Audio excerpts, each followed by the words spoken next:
According to the National Brain Tumor Society, there are more than 120 types of brain tumors, but the symptoms can vary widely. We spoke with Dr. Sharief Taraman at Children's Hospital of Orange County and asked him what type of condition could mimic a brain tumor. That's a condition actually called pseudotumor cerebri. The word tumor means mass, and pseudotumor would mean a false tumor.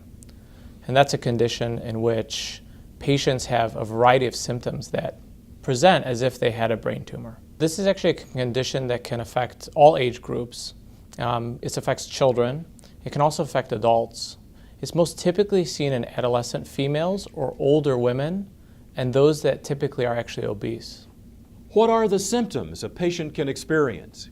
Patients will complain of either blurred vision, double vision.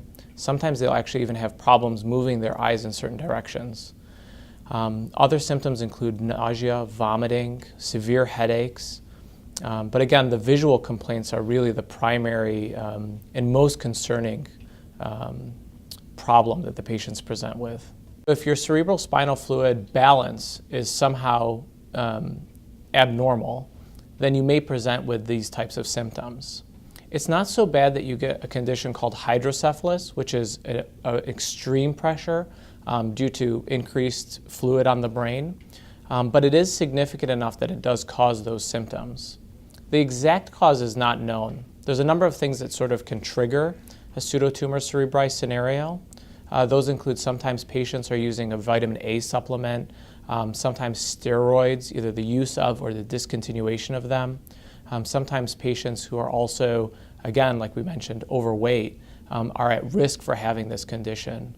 So oftentimes patients with these symptoms will end up having an MRI of the brain. This will often be triggered not just because they have the symptoms, but there's a specific finding that we see on physical examination called papilledema. And that's actually when we do a fundoscopic exam or look into the back of the eye, we can see that the nerve, the second cranial nerve, is swollen or affected by this pressure that's accumulated in the brain. Dr. Taraman talked about the treatments for the condition.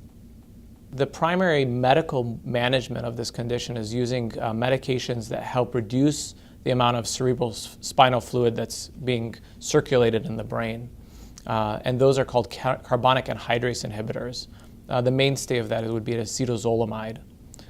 If that fails, or if we are concerned that the vision will be significantly affected, or we're trying to prevent a patient from actually having blindness, which is a severe complication of this, then sometimes we employ lumbar punctures, not only in the diagnosis, but also in the management to take off some of that excess fluid to try and normalize the pressures.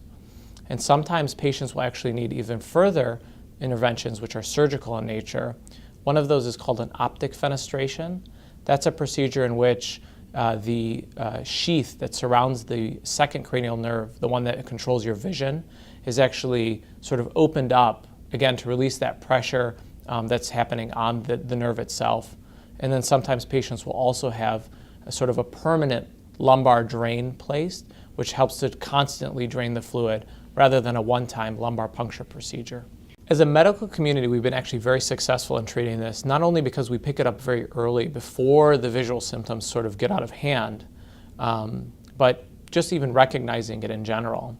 I think the challenge that we have as a medical community is the rising rates of obesity in the United States and even worldwide, because that is probably the largest contributor or factor that puts you at risk for having this disorder. And even a modest reduction in weight, 5 pounds, may have a significant benefit on patients whose primary risk factor is the obesity.